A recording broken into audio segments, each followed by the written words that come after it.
Assalamualaikum warahmatullahi wabarakatuh. Perkenalkan, nama saya Siti Nur Hakiki dari Pendidikan Guru Pendidikan Anak Usia Dini Universitas Sultan Ageng Tirtayasa. Baiklah, langsung saja di sini saya akan memaparkan materi yang berkaitan dengan permasalahan anak usia dini. Materinya adalah pengertian teriakan, tangisan, dan amukan, serta faktor apa saja yang menyebabkan anak melakukan kegiatan teriakan, amukan, serta tangisan tersebut. Sebelum kita lanjut ke materi, sebaiknya kita ice breaking terlebih dahulu ya, supaya teman-teman di rumah menyenangkan. Selamat menyaksikan.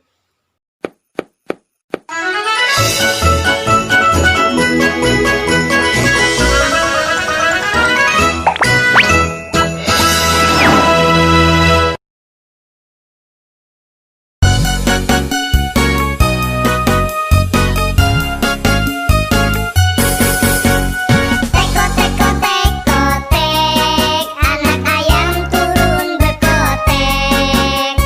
Teko teko teko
Oke, karena speaking sudah, marilah kita bahas materi. Yang pertama, pengertian teriakan, tangisan, dan amukan. Teriakan memang bisa dengan cepat membuat situasi stabil, tetapi ternyata secara jangka panjang sangat tidak efektif. Anak akan terbiasa dengan teriakan saat mendengar suara ibunya meninggi. Ia baru mendengarkan. Orang tua berteriak karena mereka kerap ditarik dengan situasi dan pertanyaan serta tanggung jawab yang berbeda dalam waktu yang bersamaan. Hal ini tentu memicu frustasi. Anak juga akan meniru jika dihadapkan dengan situasi yang sama. Jangan heran jika suatu hari orang tua dan anak saling meneriaki karena akan mencontoh apa yang dilihatnya setiap hari. Apalagi jika orang tua yang punya masalah dengan suaminya dan bertengkar di hadapan sang anak, maka si anak tersebut akan mencontoh apa yang dilihatnya di rumah. Kita sebagai orang tua mengajarkan kedisiplinan kepada anak dengan menerapkan pola asuh yang positif dan harus dimulai sejak dini ketika sekecil masih berusia di bawah 5 tahun. Sebab pada usia tersebut anak mulai menyerap pengetahuan dengan mengeksplorasi dan mencari tahu berbagai hal. Ketika anak mendengar teriakan, si anak sudah merekam teriakan, emosi, dan amarah yang diterimanya dari orang dewasa di lingkungan sekitarnya. Mengajari anak dengan cara teriakan disebut tidak akan menyelesaikan masalah. Anak menangis adalah hal yang wajar, mengingat di usianya itu anak-anak belum mampu sepenuhnya memahami emosi yang sedang mereka rasakan. Kecenderungan kita saat menangani anak yang menangis adalah dengan menggunakan peralihan perhatian. Kadang dengan tiba-tiba, dengan suara keras, harus dipahami bahwa ketika anak menangis, seluruh pikirannya terfokus hanya pada dirinya sendiri dan pada perasaannya. Dan anak mendadak menangis, penyebabnya bermacam-macam ya ibu-ibu. Keinginan yang tidak terpenuhi, berkelahi, atau berebut mainan. Menurut ahli kesehatan dan psikologi, ada 4 keistimewaan yang bisa didapat dari aktivitas menangis untuk anak usia dini. Di antaranya, yang pertama, air mata tangisan membantu mata agar lebih jelas dalam melihat. Saat anak-anak menangis, air mata akan bercucuran. Air mata tersebut berperan aktif dalam melumasi bola mata dan mencegah mata agar tidak mengalami kekeringan. Yang kedua, air mata tangisan itu membunuh bakteri dan racun pada kelopak mata. Karena air mata itu merupakan antivirus dan antibakteri. Makanya ketika kita sedang sakit, kita akan banyak mengeluarkan air mata untuk mengusir bakteri atau virus dari debu tersebut. Yang ketiga, meningkatkan hati suasana anak-anak. Anak yang lebih ceria dan tidak stres. Menangis itu merupakan ekspresi anak ketika mendapatkan kekecewaan, kekesalan, dan kesedihan yang sangat mendalam. Kemudian yang keempat, menangis itu juga mencerdaskan anak ya. Karena setiap anak-anak menangis akan diikuti dengan kata atau teriakan secara lepas sebagai ekspresi marah. Kemudian yang selanjutnya yaitu amukan atau tantrum. Amukan atau tantrum adalah ledakan emosi yang biasanya ditandai dengan sikap anak keras kepala, menangis, menjerit, berteriak, membangkang, atau marah. Amukan atau tantrum termasuk bagian dari perkembangan anak yang normal karena ia sedang berusaha menunjukkan bahwa dirinya sedang kesal. Orang tua perlu mengetahui tanda tantrum pada anak usia dini yang sudah melebihi batas. Di antaranya, yang pertama memiliki frekuensi mengamuk yang terlalu sering. Yang kedua, mengamuk dalam waktu yang lama. Yang ketiga, saat mengamuk melakukan kontak fisik dengan orang lain. Dan yang keempat, marah sampai melukai dirinya sendiri. Cara orang tua untuk mengatasi tantrum pada anak. Yang pertama, kita sebagai orang tua harus tetap tenang. Jangan emosi. Yang kedua, cari tahu penyebabnya. Terus alihkan perhatian sekecil ke hal-hal yang menarik. Yang keempat, jangan memukul anak atau main tangan. Selanjutnya yaitu faktor-faktor yang menyebabkan anak mengalami tangisan, teriakan, dan amukan. Di antaranya faktornya itu yaitu lingkungan. Tantrum bisa saja disebabkan karena anak merasa kewalahan terhadap sesuatu. Jadi, jika si kecil sering tantrum ketika berada di lingkungan tertentu, berhentilah sejenak dan perhatikan hal apa yang di lingkungan tersebut yang menyebabkan anak menjadi mengamuk. Apakah mungkin karena tempat tersebut terlalu banyak orang, atau lingkungan tersebut terlalu berisik, terlalu sempit, terlalu banyak warna, atau apakah anak mengamuk karena terlalu sering disentuh orang lain. Anak biasanya sering mengalami tantrum ketika berada di supermarket karena mereka menginginkan sesuatu yang ada di sana.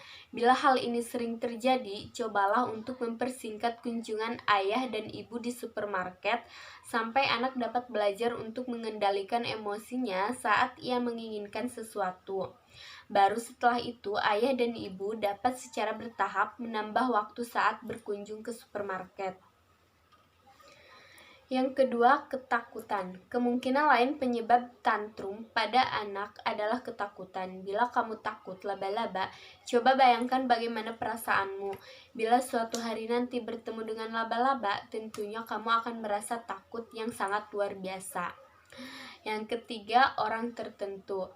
Tantrum pada anak kadang-kadang juga dapat dipicu oleh orang tertentu. Misalnya, si kecil mungkin baru saja bertengkar dengan saudaranya.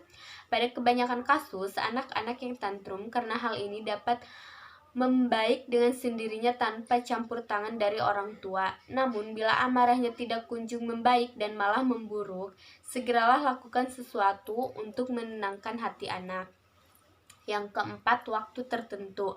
Perhatikan juga apakah tantrum anak terjadi pada waktu-waktu yang tertentu. Bila iya, kemungkinan anak bergumul dengan sesuatu yang berkaitan dengan apa yang terjadi pada waktu itu. Misalnya, si kecil tantrum setiap kali ayah dan ibu akan pergi meninggalkan rumah untuk bekerja. Bila demikian, cobalah memberi pengertian pada anak mengenai hal itu dan berilah waktu perpisahan yang sedikit lama bagi anak. Selanjutnya yaitu kata-kata tertentu. Coba pikirkan, apakah ada kalimat yang ayah atau ibunya ucapkan yang menjadi pemicu anak menjadi menangis, berteriak, dan mengamuk. Misalnya ayah atau ibu mungkin melarang si kecil untuk melakukan sesuatu dengan menakutinya atau mengancamnya, sehingga membuat anak mengalami tantrum. Bila kata-kata ayah atau ibu yang menjadi penyebab anak menjadi tantrum, cobalah untuk memikirkan kalimat atau cara mendisiplinkan anak yang lebih baik supaya anak itu lebih disiplin. Kemudian, kepelin-pelanan orang tua. Menjadi orang tua memang sangat menyibukkan dan melelahkan, sehingga wajar saja bila ada orang tua mudah kehilangan konsistensi alias menjadi pelin-pelan. Jadi ketika ayah atau ibu mengatakan pada anak bahwa ia boleh bermain sekarang juga, lalu tiba-tiba berubah pikiran dan mengatakan pada anak bahwa ia baru boleh main setelah makan malam. Hal ini bisa membuat anak menjadi marah dan akhirnya mengalami tantrum. Pikirkan kembali apakah anak tantrum diakibatkan oleh kurangnya konsistensi dari ayah dan ibunya. Tidak ada orang yang dapat konsisten sepanjang waktu. Jadi akuilah bila ayah atau ibu memang sempat pelin-pelan, dan tenangkan anak dengan cara meminta maaf dan menghiburnya, kemudian alihkan perhatian mereka ke yang lebih menarik. Kemudian selanjutnya yaitu ada reaksi orang tua terhadap tangisan, teriakan, dan amukan anak usia dini. Jika ibu-ibu di rumah memiliki anak yang mengalami tantrum, orang tua nggak perlu khawatir. Terapkan pola asuh yang positif terhadap anak. Dan penjelasan yang di awal tadi saya sebutkan, ibu bisa terapkannya dalam kehidupan sehari-hari. Cukup sekian dari saya, kurang lebihnya mohon maaf. Wassalamualaikum warahmatullahi wabarakatuh.